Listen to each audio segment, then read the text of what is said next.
Oke. Nah, terus kita lanjutkan ya. Nih, misalnya kita punya suatu alkena. Alkena ini ketambahan HCl ya. Kalau kita punya alkena, alkena ini bermuatannya negatif. Senyawa yang bermuatan negatif, dia akan suka bertemu yang bermuatan positif. Yang bermuatan positif dari HCl adalah spesies H plusnya. Ini kalau aku gambar kayak gini, ini namanya dipol ya, dipol. Dipol bisa negatif, bisa positif. Di sini hidrogennya punya dipol positif, alkenanya punya dipol negatif. Kalau kayak gini, yang terjadi adalah nanti elektron dari ikatan rangkap akan menyerang hidrogen dari HCl. Setelah dia menyerang, maka dia akan terbentuk dua kemungkinan nih. Yang pertama, kalau misalnya hidrogennya masuk di CH2, yang terjadi adalah terbentuk karbokation tersier. Jadi karbonnya adalah karbon tersier nih yang bermuatan positif. Sedangkan kalau misalnya hidrogennya ini masuk ke spesies yang karbon yang punya dua buah gugus metil, yang terbentuk adalah karbon yang primer, karbokation primer nih yang terbentuk. Oke. Setelah itu selanjutnya Cl minusnya baru akan masuk ke karbokationnya itu. Pada reaksi ini Cl-nya akan masuk di karbon yang tersier ini. Jadi masuk Cl-nya. Yang positif ini dimasuk ke Cl. Terus kalau misalnya pada kasus ini Cl-nya akan masuk ke karbon yang primer. Nah, ternyata di alam yang cenderung terjadi adalah pembentukan karbokation yang lebih banyak dikelilingi oleh karbon lainnya atau yang tersier itu lebih banyak terbentuk daripada yang sekunder daripada yang primer. Nih, karena di sini ada dua kemungkinan, yang ini terbentuk karbokation tersier sama karbokation primer, maka yang terbentuk adalah yang karbokation yang tersier, yang ini terbentuknya. Maka dari itu, ternyata setelah diamati produk yang dihasilkan itu hanyalah ini yang terbentuk ya, gitu. Yang produk yang kedua ini tidak terbentuk gitu karena melibatkan karbokation primer yang tidak stabil, yang lebih tidak stabil dibandingkan karbokation yang tersier ini. Itu sampai sini ada pertanyaan teman-teman? Jelas nggak kira-kira? Jelas, Kak. Oke, jelas ya. Kita lanjutkan. Ini aku hapus dulu. Oke,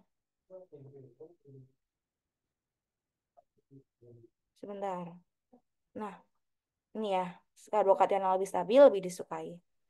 Nah, bagaimana sih kestabilan karbokation? Karbokation itu lebih stabil kalau misalnya dia substituennya banyak atau rantai samping R-nya ini banyak.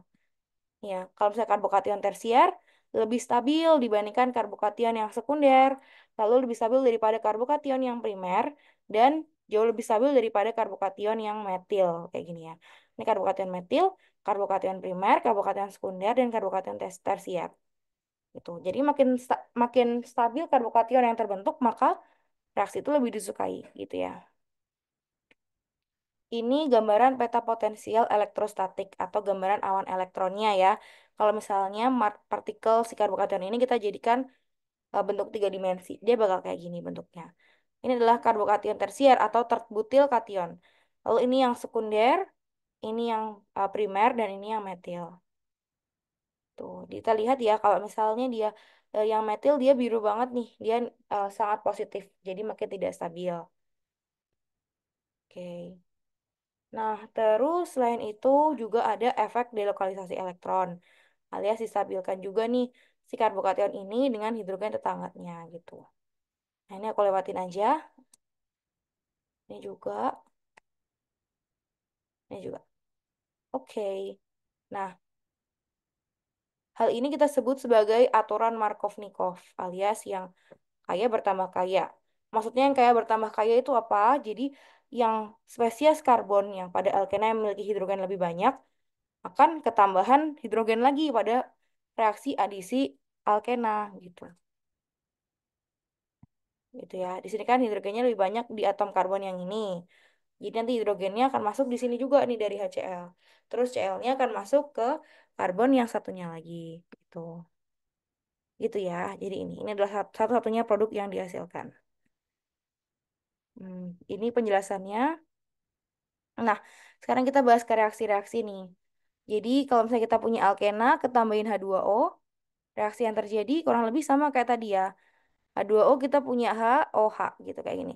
Di sini dikatalisis asam, berarti kita akan punya H3O+. Jadi ada air ketambahin H+, jadinya kayak gini struktur molekulnya. Ini ada H+ yang masuk. Kita punya suatu alkena. Alkena ini akan menyerang hidrogen dari H3O+. Lalu akan terbentuk karbokation. Di sini karbokation sekunder. Dan setelah itu, karbokation ini akan diserang oleh H2O tadi. H2O akan menyerang karbokation sekunder. Lalu dia masuk ke sini terbentuk suatu alkohol. Di sini ada C dan H3O+. Dan nanti hidrogen dari alkoholnya akan diabstraksi oleh H2O yang bebas lainnya. Jadi kita punya suatu alkohol, gitu ya. Kita punya alkena ditambahin H3O+ menghasilkan alkohol, gitu. Ini contoh reaksi adisinya. Selanjutnya, ini progres reaksinya. Selain ditambahin H3O+ atau air ya, kita juga bisa tambahin alkena dengan suatu senyawa alkohol. Di sini contohnya adalah CH3 eh, OH H+ itu jadi kayak ini. Jadi kita punya metanol ya di sini ya, metanol ditambahin dengan alkena. Reaksinya juga sama. Nanti yang pertama terjadi adalah alkena akan menyerang hidrogen dari senyawa metilnya gitu. Coba ini belum kehapus. Nih, alkena ini akan menyerang hidrogen dari senyawa metilnya. Ikatan OH ini putus, lalu akan terbentuk suatu karbokation. Karbokation ini diserang lagi oleh oksigen dari metanol gitu. Diserang, terus nanti hidrogennya akan diserang lagi oleh CH3OH, metanol lain. Jadi terbentuklah suatu etar. Ya, ada pertanyaan? Gimana, Mikela? Kak, eh, mau nanya bagaimana cara taunya hal yang mana yang nanti diserang gitu. Oke, jawabannya sama aja. Jadi jawaban dia bisa menyerang hidrogen yang di sini atau hidrogen yang di sini. Hasilnya sama aja. Gitu. Mungkin kalau misalnya hidrogen yang di sini, kenapa nggak diserang? Karena hidrogen ini berikatan sama karbon. Kalau dibandingkan karbon sama oksigen, karbon kan lebih positif ya dibanding oksigen. Oksigen ini lebih negatif gitu kan dari tabel periodik. Jadi kalau misalnya hidrogen bersebelahan dengan suatu senyawa yang dia lebih elektronegatif, maka dia akan mudah putus ikatannya gitu. Kalau hidrogen yang ada di sini itu dia eh, lebih positif gitu ya. Jadi dia dia mudah putus gitu kalau direaksikan. Gitu. Gimana menjawab nggak, Michaela? Oke, paham Kak. Paham ya? Oke, selanjutnya. Nah, ternyata selain mengalami adisi kayak yang tadi kita contohin, si alkena kalau ditambahin suatu hidrogen itu dia bisa mengalami pergeseran atau kita sebut sebagai 1,2 hydride shift. Jadi maksudnya gimana? Jadi ternyata misalnya kita punya 3 metil 1 butena. Ada alkena, di sini ada karbon yang tersier nih. Nah, em, pertama kan alkenanya menyerang hidrogen dari HBr. Lalu yang terjadi adalah akan terbentuk karbokation sekunder ya di sini ya. Di sini karbon di sini positif. Kalau misalnya kita punya hidrogen lain yang bisa bergeser yang ada di sebelahnya pas gitu ya, yang berikatan dengan karbon bersebelahan dengan karbokation, dia bisa mengalami hydrate shift atau dia bisa geser. Hidrogen ini bisa pindah ke sini. Ketika dia pindah, maka akan terbentuk spesies yang karbokation yang baru yang lebih stabil. Nih, kita lihat dia pindah ke sini. Hidrogennya akan pindah membentuk karbokation yang lebih stabil yaitu karbokation tersier gitu. Ketika dia udah terbentuk ini, barulah karbokation ini diserang oleh senyawa Br-. Jadi, produknya yang lebih banyak terbentuk adalah Br yang tersier, yang di karbon tersier ini gitu. Dibandingkan dengan Br yang ada di karbon sekunder tadi gitu. Gitu ya. Kenapa? Karena terbentuk spesies karbokation yang lebih stabil akibat hydrate shift ini gitu. Syaratnya apa? Syaratnya tadi, syaratnya cuma karbokation ini harus bersebelahan dengan karbon yang punya hidrogen gitu. Jadi benar-benar harus di sebelahnya. Boleh di sebelah mana aja, boleh di sebelah kanan atau di sebelah kiri, sama aja. Tapi kalau misalnya hidrogennya itu ada di spesies yang ini, nggak bisa ya kejauhan gitu. Atau spesies yang ini nggak bisa juga kejauhan ya. Yang bisa cuma hidrogen yang di sini, gitu. Oke, oke, kita lanjutkan. Tunggu Kak, Ya, Eh, maksudnya dia bertambah itu bagaimana? dia bertambah, dia bukan bertambah, dia bergeser, gitu. Dia geser nih ke sini. Jadi hidrogennya itu geser, karbokationnya berpindah gitu. Oke, makasih Kak. Sama-sama. Oke, kita lanjut.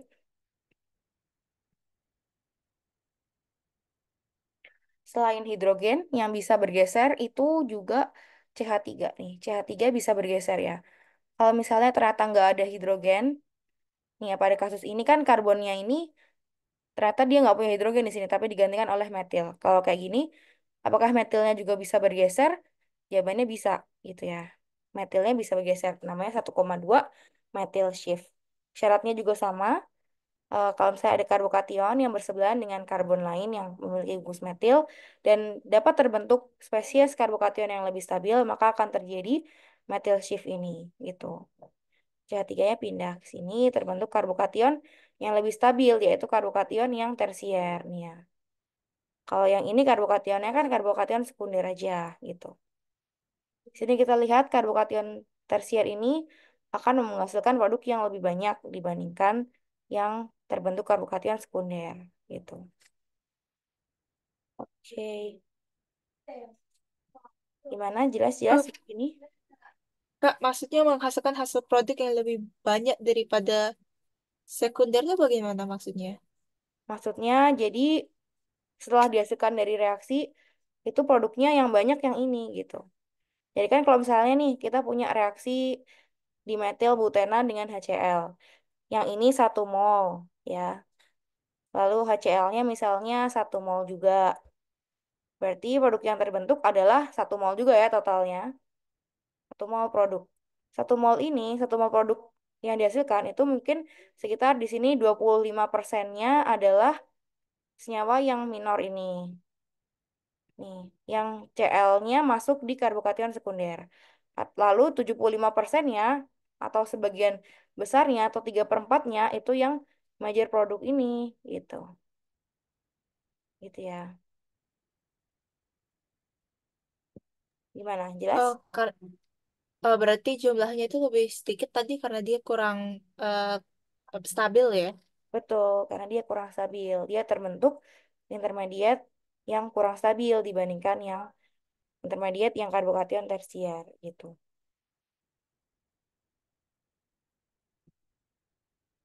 Oke, jelas ya. Kita lanjutkan. Oke. Ya, more stable karbokation. Nah, ini dia. Karbokation tidak selalu mengalami rearrangement atau tidak selalu tadi ya berubah posisi gitu. Kalau misalnya ternyata produk yang dihasilkan itu sama aja, misalnya nih pada kasus 4 metil 1 pentena ya, di sini kita punya alkena, tambahin HBr, nanti akan terbentuk karbokation sekunder di sini ya, dikelilingi oleh 2 karbon lainnya, nih karbonnya. Dia tidak akan mengalami uh, hydrate shift. Kenapa? Kalau dia bergeser hidrogen yang di sini, dia tetap akan terbentuk karbokation yang sekunder juga di sini ya. Alias produknya sama-sama sama-sama setara gitu kestabilannya. Jadi produknya bakal cuma satu aja gitu. Jadi syaratnya tadi harus terbentuk karbokation yang lebih stabil dibanding yang keadaan dasarnya gitu. Oke, selanjutnya Kak, gimana? cara nentuin dia stabil atau enggak tuh bagaimana? Dari tadi jenis karbokationnya. Kalau misalnya karbokationnya itu nih, kalau karbokationnya tersier itu dia lebih stabil nih daripada karbokation yang sekunder. Terus yang sekunder ini lebih stabil daripada karbokation yang primer. Lebih stabil juga dari karbokation yang metil. Maksudnya yang tersier itu apa? Jadi kita punya karbon dikelilingi oleh 3 buah karbon lain. Di sini misalnya ada R-nya ini misalnya CH3 gitu. Ini kan dia berarti karbon berdekatan dengan karbon. Terus R yang satunya nih misalnya di sini C3 juga gitu. Nih karbon dengan karbon. Yang ini juga misalnya CH3 gitu. Ini adalah karbokation tersier. Jadi karbokation ini adalah karbokation tersier. Kalau yang sekunder juga sama nih. Berarti yang karbon cuma ada dua, satunya hidrogen gitu. Kalau yang primer berarti cuma satu nih yang karbon CH3, yang duanya hidrogen.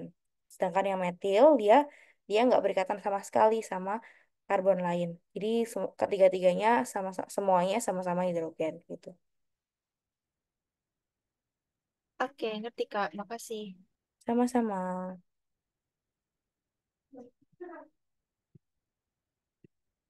Kita balik lagi tadi di slide ini ya. Oke. Tadi selain em, mengalami shift kalau misalnya terbentuk karbohidrat yang lebih stabil, di sini juga bisa mengalami ekspansi cincin gitu ya. Jadi misalnya awalnya dia bentuknya kotak, artinya siklobutana gitu. Dan dia ada suatu alkenanya, tambahin H+, nanti akan terbentuk karboka karbokation sekunder ya di sini ya. Dia akan berkaitan dengan satu, dua buah karbon lain. Nah, karbokation yang sekunder ini bisa juga mengalami shifting. Nanti cincinnya akan terbuka ya. Nih, karbon ini akan berdekatan dengan CH di sini. Dari cincinnya 4 awalnya jadi cincinnya 5 gitu ya. Jadi cincinnya 5. Karena cincin yang 4 sama cincin yang 5 ini lebih stabil yang cincin yang 5, jadi dia juga akan lebih disukai gitu. Jadi produk yang terbentuk adalah senyawa ini gitu. Senyawa cincinnya 5. Kalau misalnya dia cincinnya 3 terus terbentuk cincinnya 4 itu tidak terjadi ya. Biasanya yang terjadi adalah yang dari cincinnya 4 jadi cincinnya 5 atau dari cincinnya 4 jadi cincinnya 6 gitu. Kalau suatu senyawa siklik yang kayak gini, biasanya yang stabil adalah yang punya cincin 5 atau cincin sisi 6 ya. Gitu. Yang sikloheksana atau uh, siklopentana ya.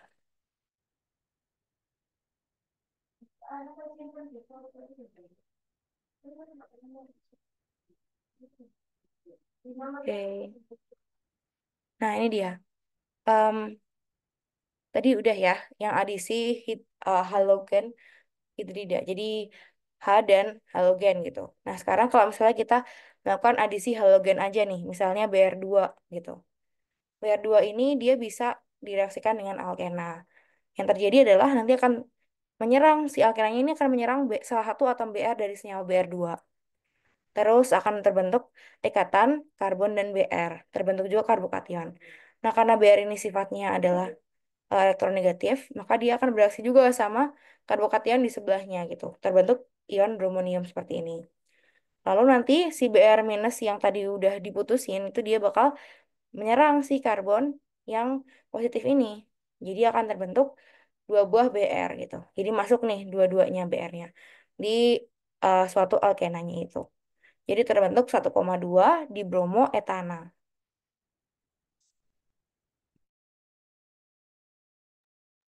Oke. Kak, Mm-mm. itu berarti maksudnya 1,2 itu yang mana? Yang CH2-nya yang mengandung Br atau yang Br mengandung CH2 itu maksudnya? Yang CH2-nya mengandung Br. Ya, ini Oh, kan berarti 1, ini 2. Mm-mm. oh, Gitu. oh gitu. Ya, tadi juga Hmm. sama 1,2 hydrate shift berarti ini 1, ini 2 gitu. Oke, makasih. Sama-sama. Selanjutnya, oke, ini penjelasan aja ya buat tadi. Hmm, oke. Nah, kalau misalnya nih Br2 ditambahin dalam suatu alkena tambah Br2. Tapi ternyata di larutan itu ada airnya. Nah, yang terjadi bukan 1,2 uh, adisi halogen, tapi Pertama BR-nya masuk, lalu karena H2O ini lebih kuat daripada BR minus, maka dia akan menyerang si karbonnya duluan.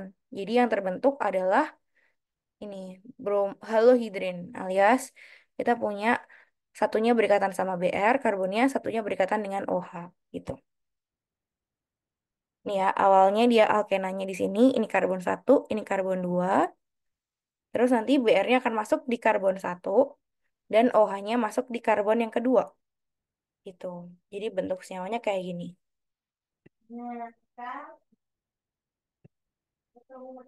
Oke, terus nah ini dia. Hmm, ini juga sama prinsipnya kayak tadi ya, mengikuti aturan Markov-Nikov. Jadi em, pokoknya senyawa-senyawa yang masuk yang kedua kalinya itu lebih suka di tempat yang em, karbokationnya lebih stabil gitu. Kalau di sini berarti di karbon yang sekunder. Jadi OH2-nya ini masuk ke karbon yang sekunder dibanding yang di karbon yang primer ini. Dia lebih suka di sini karena lebih stabil. Oke. Nah, ini reagen-reagen lain namanya oksimerkurasi. Em, untuk ini kamu apalin aja langsung hasil produknya ya. Ini melibatkan HgOAc. Ini kalian nggak perlu ngafalin ini, langsung aja hafalin hasil produk akhirnya. Kita punya suatu alkena kayak gini, ditambahin HgOAc. Yang terjadi adalah nanti OH-nya yang terbentuk, OH-nya yang di sini, di karbon nomor 2 gitu. Yaitu sama kayak tadi, adisi Markov-Nikov ya. Jadi OH-nya masuk di karbon yang lebih sedikit hidrogennya gitu. Oke. Terus ada lagi. Nanti bakal ditambah Kak, NH4, OH-nya masuk di karbon yang kedua. Gimana? yang sebelumnya Kak, Mm-mm, tadi kan dia pilih katanya karbon yang paling sedikit. mm-mm. Kalau karbonnya paling sedikit kenapa enggak CH3? Dia punya karbon kan juga satu atau yang di sebelah CH2. Oh, maksudnya hidrogennya lebih sedikit. Karbon yang Oh hidrogennya ya, lebih... oh, karbon yang hidrogramnya lebih sedikit. Oh, Mm-mm. oke, makasih Kak. Sama-sama. Jadi kalau kita punya HgOAc, nanti OH-nya masuk di karbon yang lebih sedikit hidrogennya. Yang sini. Gitu. Terus nanti double bondnya hilang ya. Jadi di sini CH3. Oke. Terus, nah ini ya. Ini lepaskan HgOAc-nya pakai NaBH4. Ini juga reagen aja kan, nggak perlu ngafalin. Ini dia akan masuk di sini hidrogennya. Nah, ini reagen-reagen lain nih. Ini reagen yang mengikuti aturan anti-Markovnikov gitu. Maksudnya anti-Markovnikov berarti tidak sesuai aturan tadi nih. Tidak sesuai yang hidrogen yang kaya bertambah kaya gitu. Dia si OH-nya, misalnya nih kita punya reagen BH3 dan THF. OH-nya ini akan masuk ke karbon yang sebelah sini. Karbon yang hidrogennya lebih banyak gitu. Dan hidrogennya masuk ke karbon yang hidrogennya lebih sedikit gitu ya. Nih, ini adalah anti-Markovnikov. Terus reagen yang Markovnikov adalah pakai H2SO4 sama H2. Jadi asam sama H2O biasa atau metanol sama H2O biasa gitu. Ini mengikuti aturan Markovnikov ya tadi ya. Yang kaya bertambah kaya. Jadi hidrogennya akan masuk ke karbon dengan spesies hidrogen yang lebih banyak. Di sini kan alkenanya kan yang ini aja kan. Spesies ini kan nggak ada ikatan rangkapnya. Ini kan ikatannya ikatan tunggal. Jadi dia tidak bereaksi. Yang kita perhatikan hanyalah yang dia punya ikatan rangkap. Yaitu karbon yang ada satu hidrogen sama karbon yang ada dua hidrogen ini. Itu. Kalau misalnya dia ditambahkan H2O dan H2SO4, yang pertama terjadi adalah hidrogennya akan masuk ke karbon yang punya hidrogen lebih banyak, yaitu di CH2 ini. Jadi kita punya CH3 di sini, dan OH-nya akan masuk di karbon yang hidrogennya lebih sedikit. Dia masuk yang ini. Gitu. Sedangkan yang aturan Kak, anti Markovnikov pakai BH3 dan THF ini. Kalau anti Markovnikov sebaliknya ya, nanti hidrogennya akan masuk ke karbon yang hidrogennya lebih sedikit dan OH-nya akan masuk ke karbon yang hidrogennya lebih banyak. Gitu. Jadi ini. Gimana? Gimana? oh iya Kak, berarti yang diterima itu cuma hanya aja ya kalau misalnya H2SO4 S-nya nggak masuk ya. Ya, nggak masuk. Dia sebagai Oh, katalis. Jadi H2SO4 yang di dalam reaksinya adalah H+-nya gitu. Itu.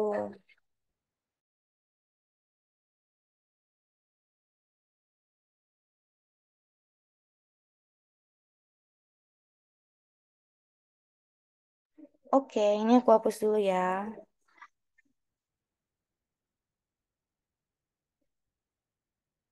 Oke, selanjutnya ini ya, ini dibaca aja. Kalau misalnya anti Markovnikov biasanya pakai reagen BH3. Intinya senyawa BH3 lalu H2O2 itu dia akan mengikuti adisi anti Markovnikov. Jadi berlawanan sama aturan Markovnikov yang udah kita pelajari tadi. Itu. Oke. Nah, udah ini kita lanjutkan aja. Nih ya, adisi anti Markovnikov. Contohnya nih, kita punya 3 metil 1 butena ditambahin BH3 THF dan amin H2O2 H2O. Nanti OH-nya akan masuk di CH2 dan hidrogennya akan masuk di CH ini gitu. Terus yang ini contohnya 3,3 dimetil 1 butena ditambahin BH3 THF dan H2O2. OH-nya akan masuk di CH2 gitu. Kalau misalnya reagennya adalah BH3THF dan H2O2, tidak terjadi rearrangement, tidak terjadi penataan ulang, tidak terjadi hydrate shift sama methyl shift tadi. Tidak terjadi juga pembukaan cincin kayak tadi ya. Em, Kalau misalnya yang hydrate shift, methyl shift itu terjadi hanya pada adisi Markovnikov yang tidak melibatkan reagen BH3 dan H2O2. Jadi cuma melibatkan reagen H plus aja gitu ya. Oke. Nah, ini reaksi pembentukan alkena ya. Kita punya karbena ditambah alkena akan terbentuk siklopropana kayak gini. Hmm, oke. Nah, ini ya. Kalau misalnya dia tidak pakai peroksida, maka dia mengikuti aturan Markovnikov ya. Hidrogennya akan masuk ke spesies karbon dengan hidrogen yang lebih banyak. BR-nya masuk ke yang lebih miskin hidrogen. Tapi kalau misalnya dia pakai peroksida, sebaliknya, tukeran ya di sini ya. BR-nya dia masuk ke karbon yang pertama atau karbon yang hidrogennya lebih banyak, sedangkan hidrogennya masuk ke karbon yang hidrogennya lebih sedikit gitu. Intinya kalau ada peroksida, dia aturannya anti Markovnikov. Oke, dah ini kita lewatin aja. Ini mekanismenya, tapi kan nggak perlu ngafalin ini dulu. Sampai sini ada pertanyaan nggak buat adisi alkena? Ada pertanyaan? Oh iya Kak, Mm-mm. tadi saya agak telat, jadi tadi paling pertama-tama itu apa aja yang saya ketinggalan biar tahu aja dulu. Oke, tadi yang kamu ketinggalan ini slide satu. Ini sih, ini adisi alkena. Dia melibatkan pemutusan ikatan pi jadinya terbentuk ikatan sigma yang baru. Udah tahu bedanya ikatan sigma sama ikatan pi? Nggak tahu Kak.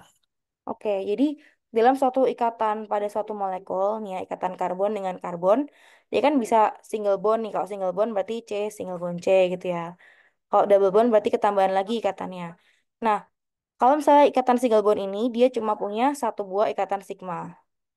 Tapi kalau misalnya dia ketambahan lagi, dia akan punya satu buah ikatan sigmanya yang tetap ada, sigmanya ada, dan akan ketambahan ikatan yang baru yaitu ikatan pi gitu. Nah, senyawa yang punya ikatan rangkap, dia punya ikatan pi gitu. Nanti kita akan punya juga nih senyawa alkuna atau yang rangkap tiga nih kayak ini. Nah, senyawa alkuna ini dia punya dua buah ikatan pi gitu. Dan satu buah ikatan sigma gitu. Nah, pada senyawa alkena, kenapa dia spesial dan bisa bereaksi? Karena dia punya ikatan pi yang mengandung awan elektron. Dia muatannya negatif. Muatan negatif, kalau bisa direaksikan dengan reaksi kimia, akan bertemu dengan muatan yang positif. Maka dari itu kita sebut sebagai adisi elektrofilik. Itu. Terus ketika dia bereaksi, alkena ini akan membentuk ikatan baru dengan senyawa Y, jadi C single bond Y. Lalu C yang satunya lagi berbentuk ikatan lagi dengan senyawa Z.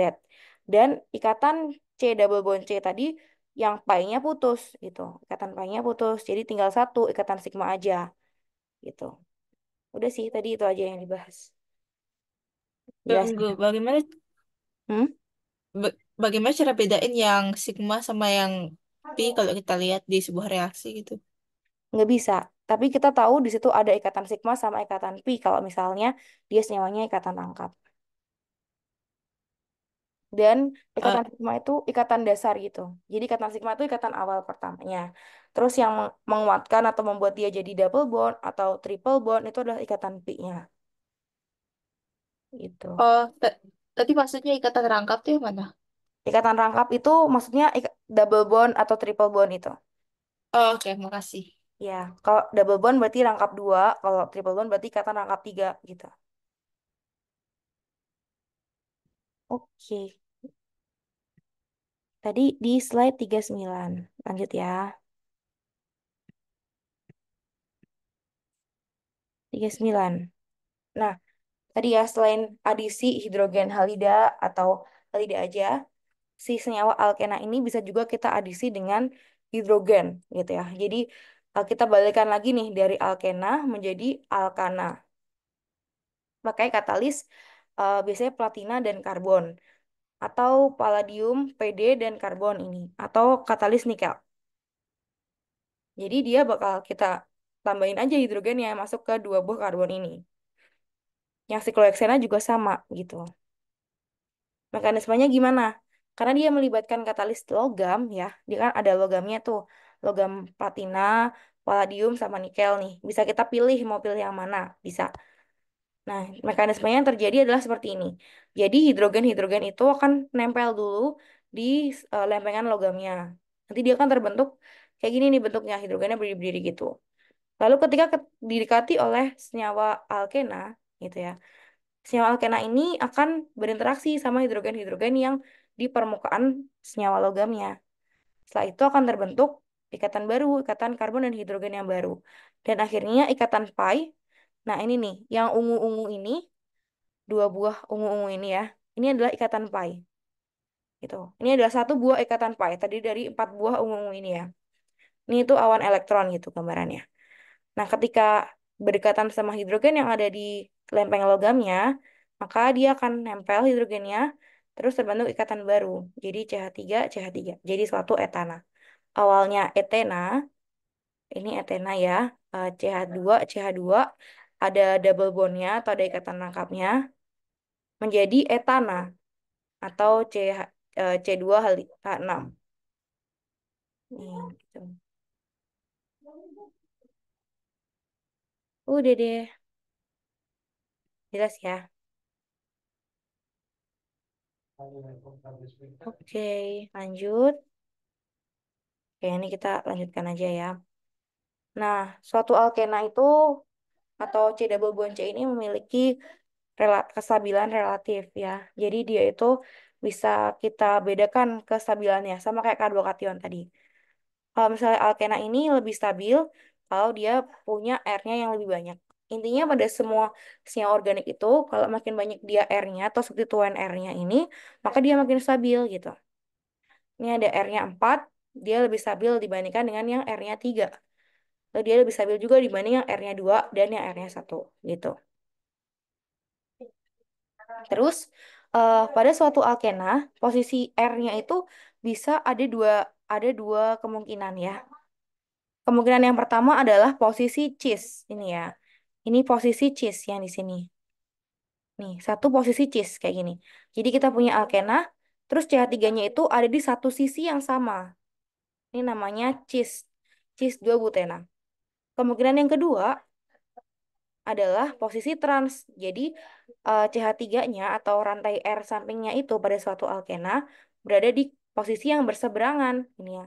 Bukan di satu sisi yang sama, dia berseberangan. Satunya di atas, satunya di bawah gitu. Ini adalah posisi trans. Yang ini posisi cis gitu. Isomer yang cis ini lebih tidak stabil dibanding yang trans. Alias yang trans ini lebih stabil dibandingkan yang cis gitu. Ini lebih stabil. Kenapa? Karena ya dia nggak tabrakan gitu CH3-nya ya. Kalau kita lihat.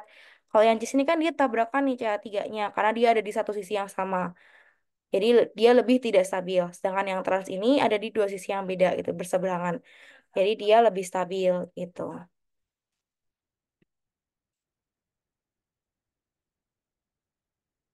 Oke. Nah, ini juga ya tadi ya. Yang trans ini lebih stabil daripada yang cis.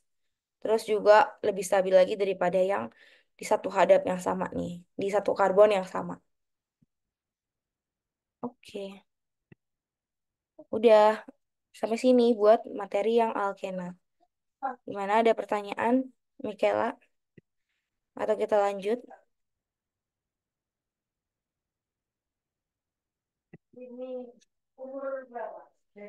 Buat yang alkena ada Oh iya, Hmm?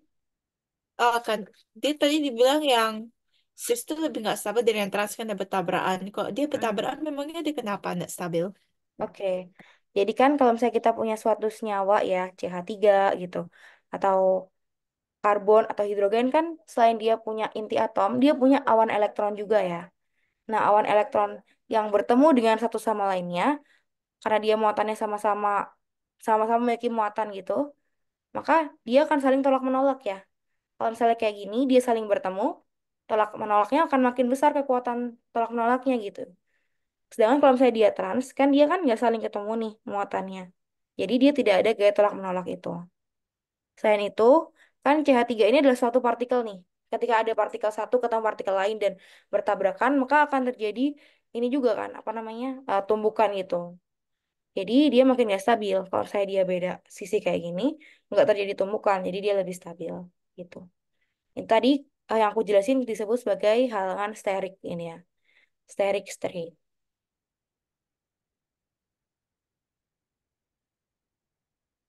Oke, makasih Kak. Sama-sama. Terus, nah ini ya mungkin, hmm,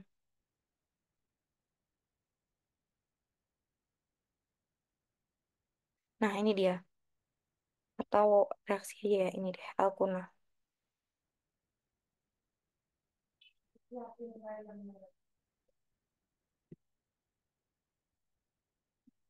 Ini deh stereokimia ya.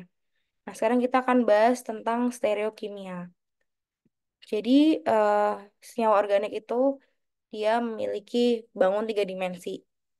Atom pusatnya kan kemarin kita bahas ya, atom pusatnya itu karbon. Terus dia bisa dikelilingi oleh karbon lain atau hidrogen atau Br atau I gitu kan. Nah, stereokimia itu adalah eh, cabang ilmu kimia yang bahas tentang bagaimana posisi atom-atom dalam ruang gitu. Kalau misalnya kita punya senyawa nih yang tadi ya, alkena kan ada dua macam, ada yang cis, ada yang trans. Kalau cis dia di satu sisi yang sama, kalau trans itu berseberangan gitu. Ini juga, ini cis pentena, ini trans pentena. Kalau misalnya dia bentuknya segi empat, kotak gini atau siklobutana, kalau cis ini juga sama prinsipnya, dia di satu sisi yang sama. Kalau trans dia di sisi yang beda gitu, kayak gini. Nah, terus kita juga bisa punya senyawa yang bukan alkena, bukan alkuna juga, tapi dia adalah sebenarnya alkana biasa, karbon yang memiliki empat lengan gitu, berdekatan dengan empat spesies lain. Nah, karbon ini tuh bisa memiliki pusat kiral atau dia sebenarnya bisa memutar bidang polarisasi cahaya. Jadi dia punya bayangan cermin gitu. Ya, ini karbon ini CH3, CH2, C, CH3 alias satu senyawa butana ya. Butana dengan brom pada karbon nomor 2 gitu. Ini kita dibentuk kayak gini dengan gambaran tiga dimensi ya. Gambaran tiga dimensi itu kalau misalnya dia satu garis kayak gini tuh berarti dia sejajar bidang datar nih. Jadi dia di bidang laptop kamu. Kalau misalnya dia ada ditebelin berarti dia di depan bidang datar. Kalau misalnya dia titik-titik putus kayak gini berarti di belakang bidang datar.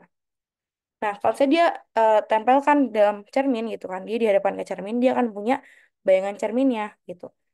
Bayangan cerminnya ini dia tidak superimposable, alias dia tidak bisa ditumpang tindihkan gitu.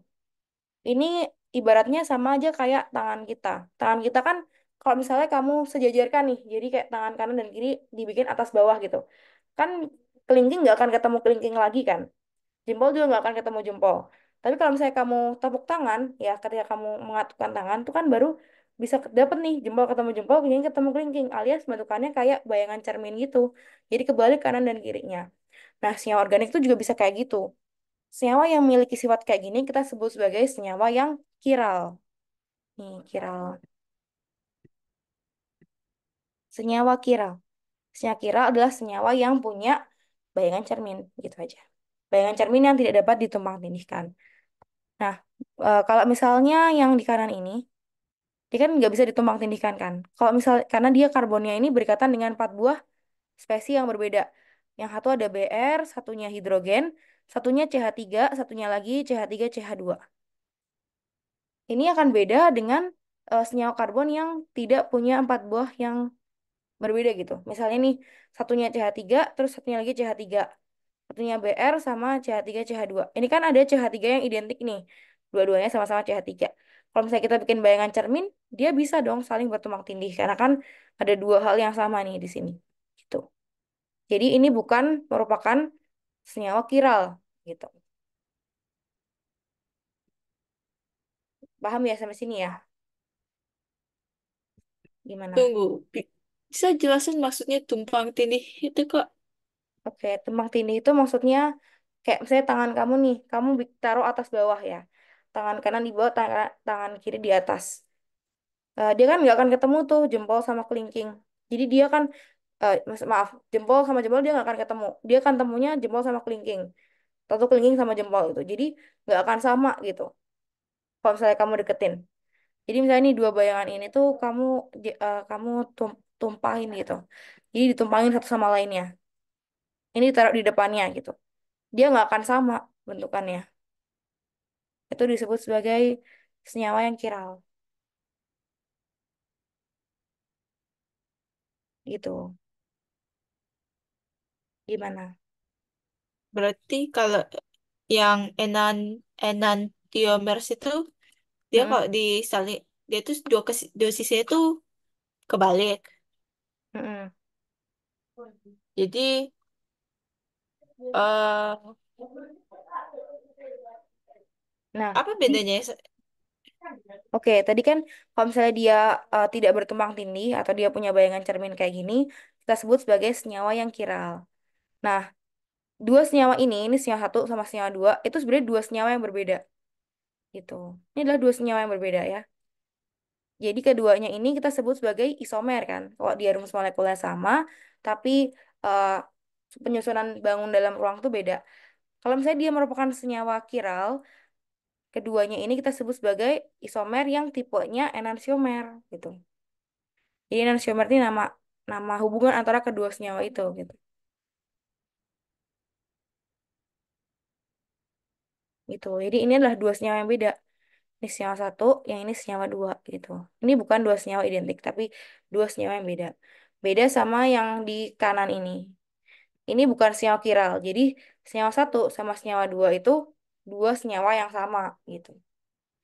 Kalau yang senyawa kiral, senyawa satu dan sama senyawa dua ini bukan senyawa yang sama. Jadi senyawa yang beda gitu.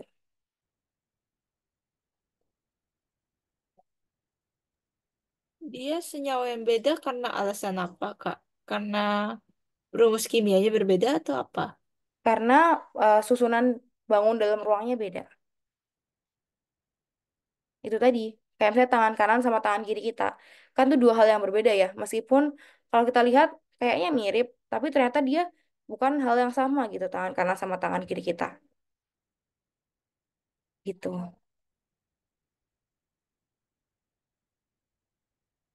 Oke, makasih, Ya. Kak. Sama-sama. Michaela pernah baca Campbell nggak? Pernah nggak? Pernah.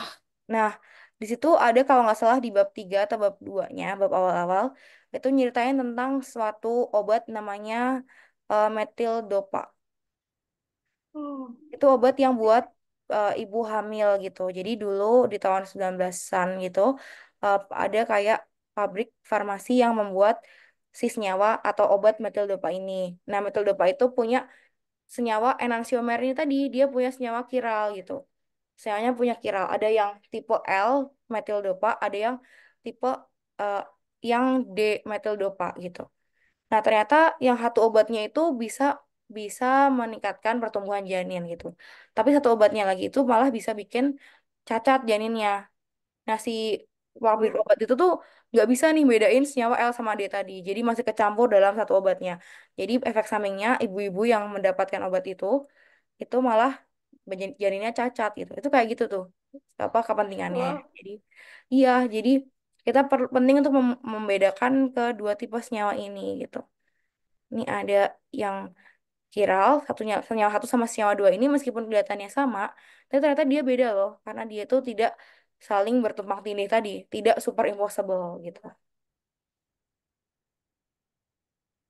Itu. Oke, oke. Nah, oke. Nah, ini ya dia maksudnya. Ini gambaran tiga dimensinya ya. Kita punya senyawa ini nih. Ini ada ungu, pink, kuning, ungu muda, sama ada toska gitu. Dia dilihatin di dalam cermin itu. Dia akan terbentuk senyawa kayak gini. Ternyata kalau diputar, dia tuh nggak akan saling bertumpang tindih gitu. Dia nggak akan sama. Dia akan bentuknya jadi bayang cerminnya gitu. Jadi ini adalah dua senyawa yang berbeda gitu. Oke. Nah, ini kita lanjutkan aja ya. Nah, si karbon yang memiliki empat buah eh, gugus samping yang berbeda, kita sebut sebagai karbon stereogenik atau stereocenter. Atau pusat stereogenik atau karbon kiral. Gitu. Dia punya banyak nama lain. Yang ada stereo-stereonya atau enggak kiral gitu namanya. Nah, oke. Kalau misalnya dia punya karbon kiral, jadi dia punya dua kemungkinan posisi. Setiap satu buah karbon yang kiral, dia punya dua kemungkinan posisi. Atau dua kemungkinan isomer gitu. Nih, kita akan gunakan tata nama R dan S. Ini ya. Tata nama R dan S ini akan menentukan kira-kira senyawa itu adalah senyawa kiral yang tipe apa. Ada senyawa kiral tipe R, ada senyawa kiral tipe S.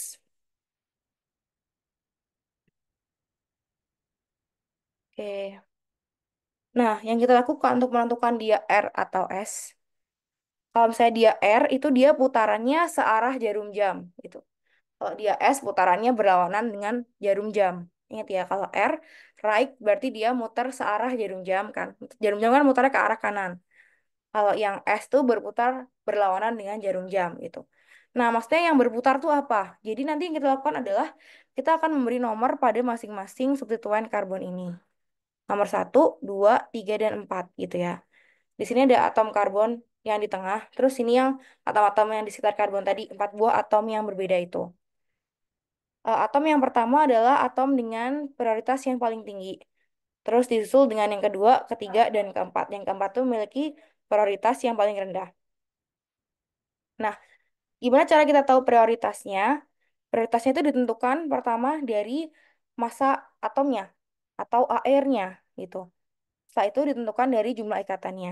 Ya, jadi misalnya nih, kita punya yang senyawanya itu ada fluor, yang sama satunya ada Cl, nih ya misalnya ini. Bentar,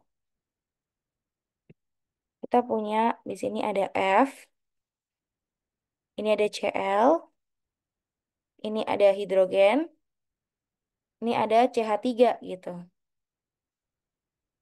Nah, berarti prioritas yang pertama itu adalah yang memiliki nomor atom atau nomor massa yang berdekatan dengan karbon itu yang lebih besar gitu. Di sini Cl eh, nomor massanya kan 35,5, fluor 19, hidrogen tuh satu, karbon, ini yang karbon yang kita nilai cuma karbonnya aja ya, hidrogennya nggak kita hitung karena benar-benar yang dinilai itu yang berikatan langsung sama karbon spiralnya gitu. Karbon di sini eh, AR-nya dia AR-nya adalah 12 ya. Berarti yang punya highest priority itu adalah si Cl. Cl ini nomor satu. Terus yang prioritas kedua adalah yang lebih kecil lagi AR-nya, yaitu si fluorin kan. Karena kan tadi dia 19 ya nilainya. Dan disusul dengan si karbon CH3 ini. Ini yang kedua, prioritas kedua. Dan prioritas, ketiga. Dan prioritas keempat adalah si hidrogen. Karena dia AR-nya cuma satu gram ya per mol. Gitu. Jadi ini satu, ini dua, ini tiga, ini empat gitu. Itu untuk menentukan priority-nya. Jadi berdasarkan AR tertinggi ke yang terendah ya. Iya betul. Dan yang kita Oh. perhatikan misalnya tadi CH3 ya. Ini CH3 itu adalah yang kita perhatikan karbon yang berikatan langsung sama karbon kiralnya gitu. Hidrogennya nggak usah kita hitung. Jadi bukan dijumlahin semuanya, tapi karbonnya aja gitu.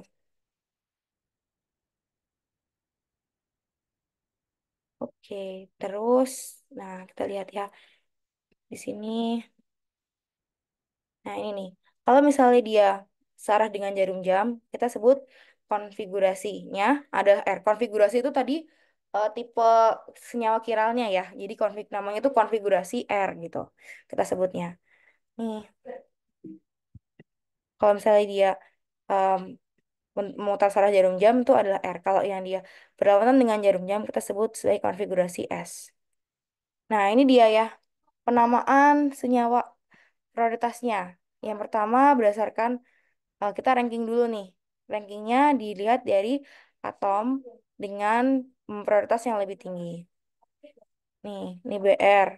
Di sini kita punya BR, hidrogen, CH3 sama CH3, CH2. Yang prioritas pertama tentu saja si BR ya, karena kan dia airnya lebih besar daripada karbon dan hidrogen. Ini prioritas pertama. Terus prioritas kedua siapa? Di sini kita punya karbon, karbon, dan hidrogen. Ada dua buah karbon. Kalau kayak gini, yang kita nilai barulah yang atom selanjutnya. Di sini karbonnya berikatan dengan satu buah karbon lagi. Kalau yang ini berikatan dengan hidrogen gitu semuanya. Jadi yang lebih prioritasnya yang nomor dua ini. Yang CH3, CH2 ini. Ini lebih prioritas, jadi nomor dua gitu.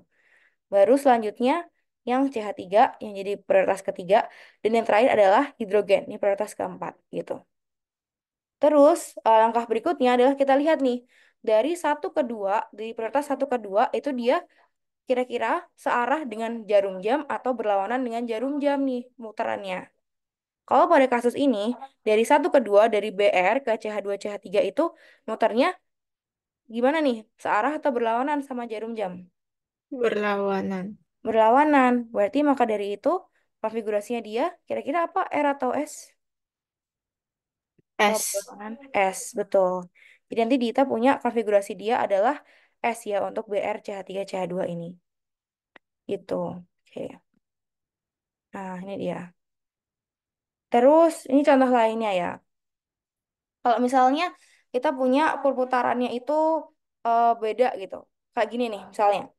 Di sini kan senyawanya senyawa lain ya. Kita punya karbon, satunya adalah OH, terus hidrogen, di sini C, di sini CH2, CH3. Pada kasus ini kita udah tentukan ya prioritasnya. Yang pertama tentu saja oksigen kan. Oksigen, karbon, sama hidrogen berarti oksigen duluan. Karena kan dia airnya lebih besar. Terus yang kedua barulah si karbon yang ini. Yang lebih lebih berat gitu daripada karbon yang satunya. Karbon yang ini yang prioritas kedua. Dan yang CH3, CH2 ini prioritas ketiga. Barulah hidrogennya prioritas keempat.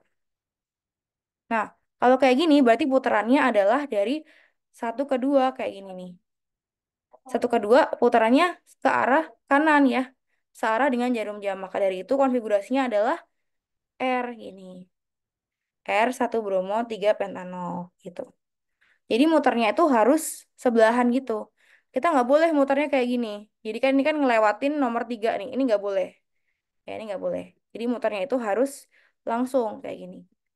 Ini kenapa kita bisa bilang langsung? Karena hidrogennya atau prioritas keempat itu ada di paling belakang gitu. Jadi kamu bisa bikin prioritas keempat itu ada di belakang bidang datar. Barulah nanti kamu putar nih. Satu keduanya itu searah jarum jam atau berlawanan dengan jarum jam. Gitu.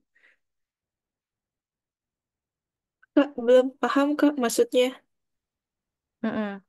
Jadi maksudnya adalah langkah pertamanya itu kamu taruh dulu prioritas keempat di paling belakang.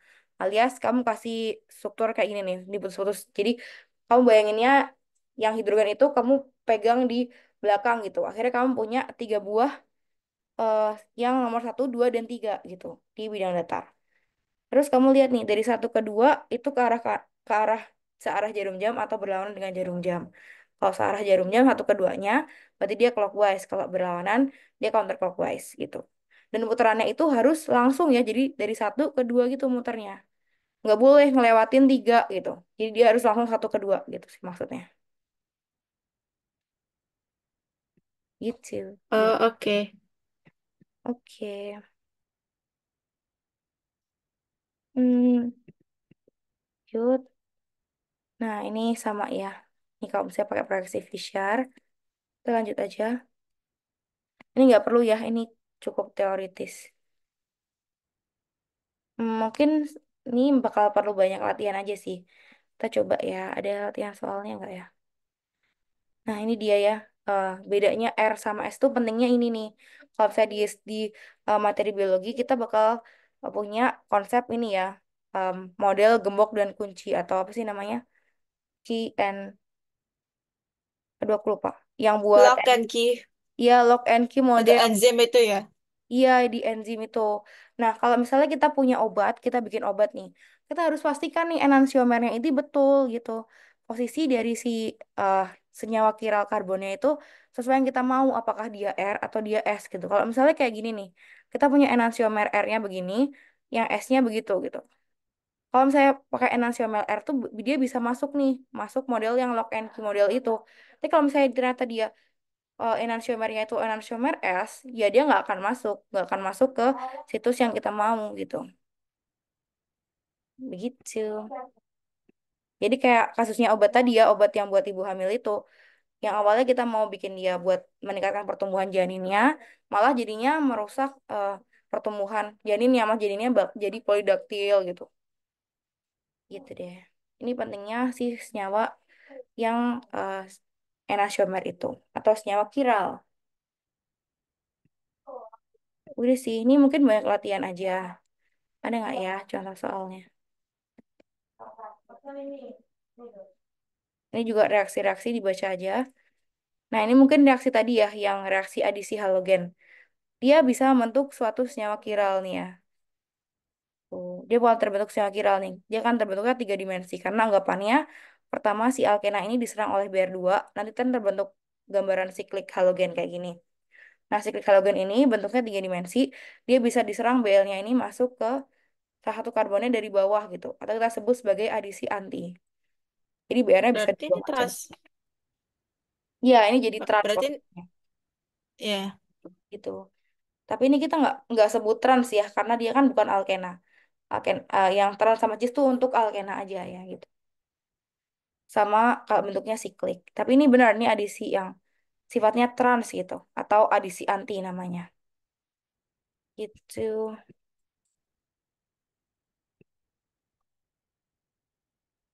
Oke, udah habis ya. Coba ya kita latihan soal. Nanti kamu coba tentukan nih dia kira-kira konfigurasinya R atau S ya. Sebentar aku cari dulu gambarnya.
Ya, oke. Ini share screen-nya kelihatan. Kelihatan, teman-teman. Share screen-nya ya. Kelihatan. Ya, nah buat senyawa ini nih, kira-kira dia konfigurasinya R atau S? Nih buat senyawa ini. Coba dilihat dulu.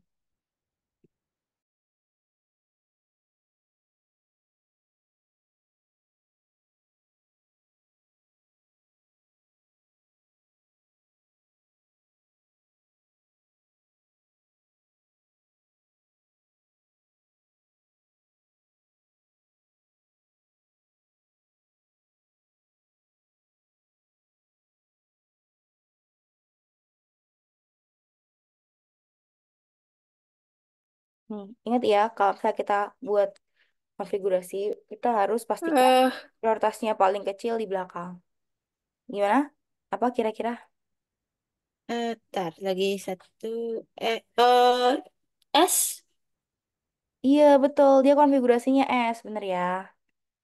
Jadi yang prioritas pertama yang mana nih? F, C, L, B, R, atau I? Eh, I, Yang iya ini satu. Terus yang kedua, F. yang kedua apa? Tunggu.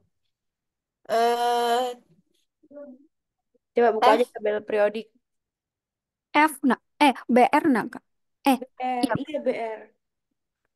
BR tuh yang prioritasnya kedua. Mm-mm. Oh, tunggu. Kalau dia ke BR bukannya dia clockwise ya? Nah, R ya? tadi yang prioritas keempat harus dibikin ke belakang. Jadi kita balik gitu. Karena ini F-nya kan di depan nih. Ini yang prioritas Iya. keempat di depan. Jadi kan ini awalnya emang clockwise. Kita harus pastikan yang Mhm. prioritas keempat tuh di belakang. Jadi bakal keputar juga nih. Jadi nanti bakal jadi counter clockwise. Hmm. Oh, dia Bayang kayak ya? kebalik itu. Iya. Jadi intinya adalah pastikan dulu yang prioritas keempat itu di belakang. Di belakang bidang datar gitu. Baru kamu bisa putar. Kalau misalnya kayak gini terus susah ngebayanginnya, berarti kalau misalnya kita dapatkan nih ternyata yang prioritas keempat tuh di depan bidang datar, ya udah. Kalau ini kan tadi awalnya clockwise ya. Dibalik aja gitu. Jadi counter clockwise itu Hmm, sebenarnya. boleh lagi satu soal, Kak? Boleh, boleh. Biji. Coba ya. Hmm, mana lagi?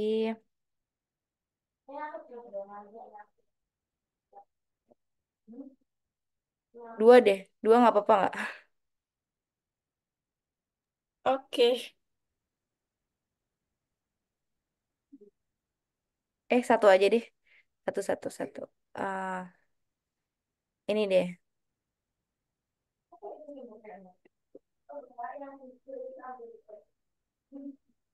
Nah, ini kelihatan nggak? Kelihatan. Nah, kira-kira dia R atau S konfigurasinya. Hmm.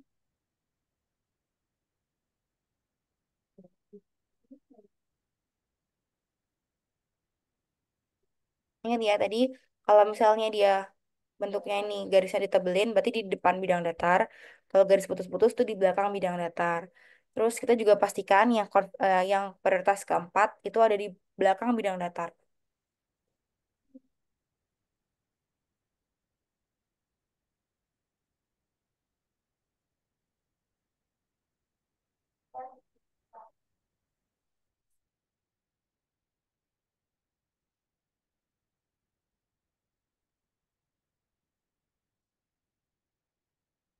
Berarti dia ada suhu X, Y, Z gitu ya? Iya, sumbu Z-nya kayak sumbu tiga dimensi yang kita sehari-hari itu.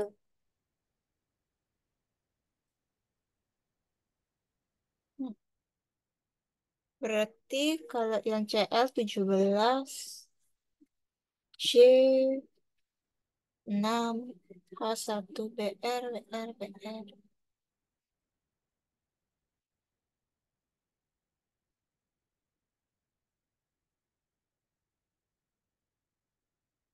Oh, BR 35. Berarti BR tuh prioritas utama dong.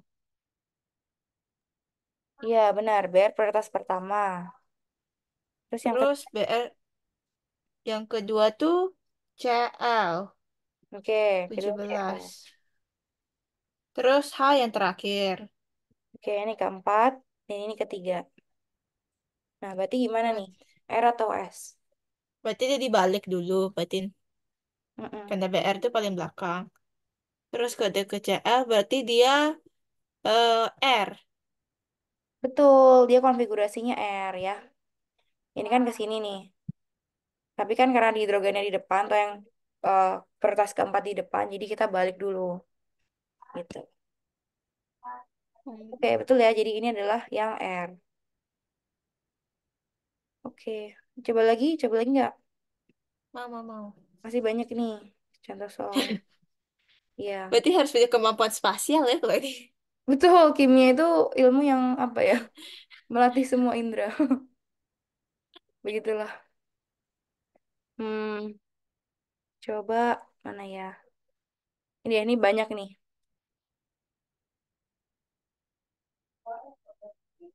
Ini kelihatan nggak? Ini ada Kelihatan. satu, dua. Wah, dibalik itu ya. Jahat. Iya. Coba-coba. Hmm, CL tadi 17, PR tadi 35. F 9. Oke, berarti eh, BR paling utama lagi. BR terus CL yang prioritas kedua 17. Terus F ketiga, H ke satu. Berarti balik lagi BR di belakang. Tuh. R? R nggak, Kak? Yang mana? Yang Yang mana? A, yang yang kiri. Yang ini. R nggak? Iya. Bukan, bukan R ini S. Coba yang prioritas Hmm, pertama siapa? BR, Ya, ini satu. Terus yang kedua Cl ya. CL. Ketiga F, baru yang keempat hidrogen. Nah, ini kan dia hidrogen di bawah, terus Br-nya di belakang, F-nya di depan, Cl-nya di Ada di balik. jajar gitu. Ini kan gambarnya kayak payung gitu. Kamu tinggal putar aja di Iya, belakang. Br ke Cl kayak gini kan. iya. Berarti dia S, berlawanan dengan arah jarum jam. Oh, oh, tunggu. Tapi kan harusnya yang paling, oh tunggu. Harusnya H berarti ke belakang kan? Mm. Hmm. Kalau H ke hanya kamu taruh ke belakang. belakang, ini kan kayak payung nih. Payungnya awalnya ngadep ke atas, jadi ngadep ke kamu. Astaga, berarti tidak ada perubahan ya, tetap S ya. Iya, betul. Ini nggak berubah. Nih, jadi eh jadi S. Nah, terus yang ini nih, sekarang yang ini, yang sisi kanan. Ini S ya. Yang sisi kanan ini apa? Tetap BR paling pertama ke CL. BR ke CL. Terus H harusnya paling belakang. Mm-mm. Hmm. Berarti dia dibalik. Berarti dia R. Iya, betul. Ini R. Ah, di sini pencerminan ini. Iya, ya begitu deh. Ini kayak main Eh, game loh, seru sih. ini kayak soal SNBT spasial gitu ya. Iya, iya. Ini bisa jadi soal SNBT sebenarnya. Asalkan tahu prioritas tadi ya. Prioritas pertama apa, prioritas kedua apa. Lagi. Ini nih. Nah, ini. Yang kiri sama yang kanan. Ya, senyawa Oke, satu sama senyawa dua. Satu. CL. CL terus setelah itu F. CL F C. CL F C H. Oh, ini sudah pas sih. H ada di belakang. Jadi dia S. Yakin nih S. Cel ke F-nya apa Bentar. nih? Counter clockwise atau clockwise? CL ke F. Dia kan ke... Oh, clockwise. Ya, ya, ya. R. Wise, Hehe. jadi dia R.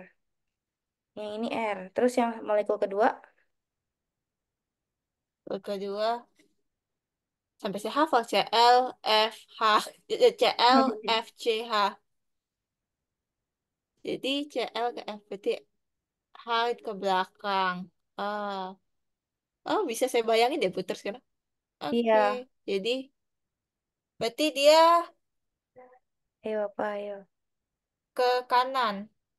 Berarti apa tuh? Clockwise. Clockwise, R. benar. Nih R juga. Yeay. Udah mulai bisa nih. Bagus. Kayaknya harus bawa stick deh bentuknya dengan 4 sumbu.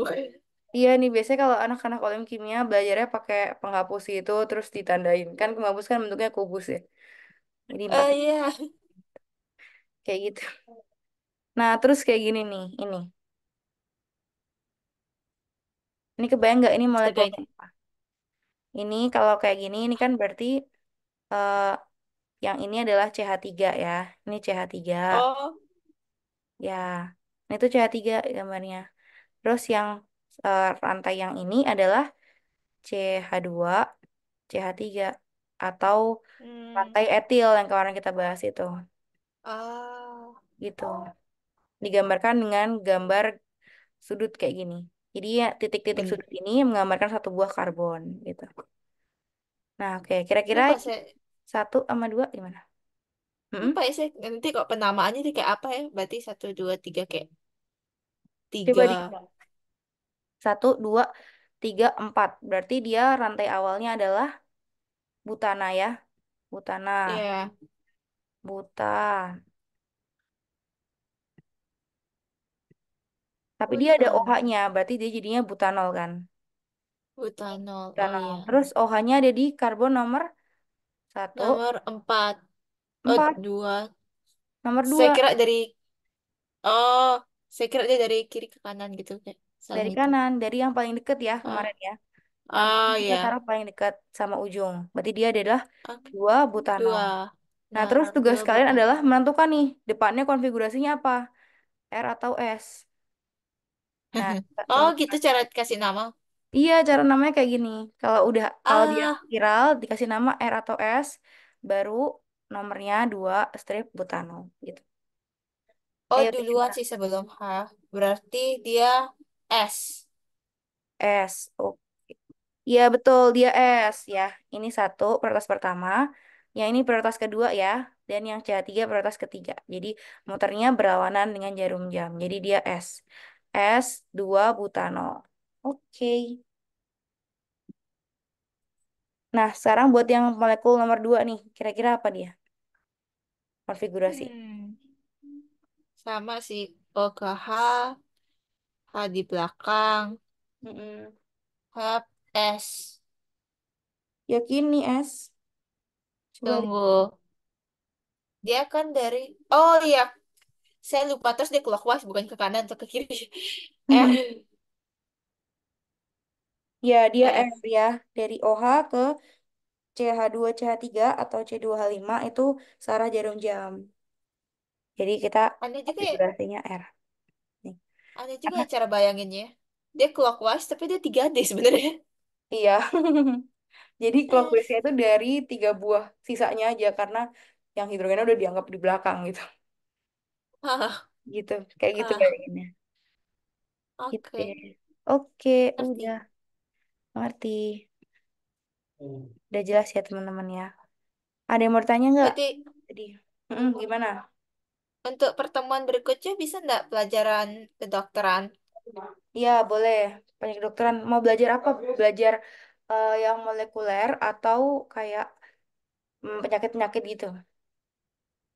Mira, kamu mau apa, Mira? Saya sih lemahnya di molekuler ya, tuh. Oh, molekuler. Boleh. Tapi coba tanya, Mira, kamu mau apa, Mira? Nggak Ya, apa sih ngikut aja sambilan. molekuler saya lemah, lemah sekali. Oke, molekuler ya. Bisa bahas contoh latihan soal lain kali, bahkan kalau kimia, coba lihat-lihat contoh soal math spin gitu. Oke, boleh, boleh. Oke, makasih, Kak. Makasih ya. Sudah Oke, kita tutup aja sesi hari ini ya. Makasih banyak teman-teman buat perhatiannya. Semoga bisa dipahami ya. oke, Kak, tunggu. Ini Mm-mm. PPT yang mana yang Kakak pakai untuk presentasi hari ini? Tadi PPT yang kimia organik. Kalau Oh, yang kimia organik. ya, terus yang tadi yang buat soal-soalnya itu dari textbook. Oh, oke. Textbook. Mm-mm. Hmm, Oke deh. oke, makasih ya, Kak. Terima kasih semuanya. Ya, thank you, Kak. Bye. Malam, Kak. Oh Malam. ya, mau Oh ya, besok mau kapan? Berarti, terserah kalian bisa kapan. Mau Sabtu boleh atau mau Selasa minggu depan boleh. oke, karena kedokteran cuman Mira sama saya aja berarti ya. Mm-mm. Oke, nanti kita atur di WA deh. Kita WA aja, Kak, ketemu waktu. Oke deh. Sampai ketemu ya teman-teman. Ya, Bye-bye. thank you, Kak. Makasih ya, Kak. Thank you.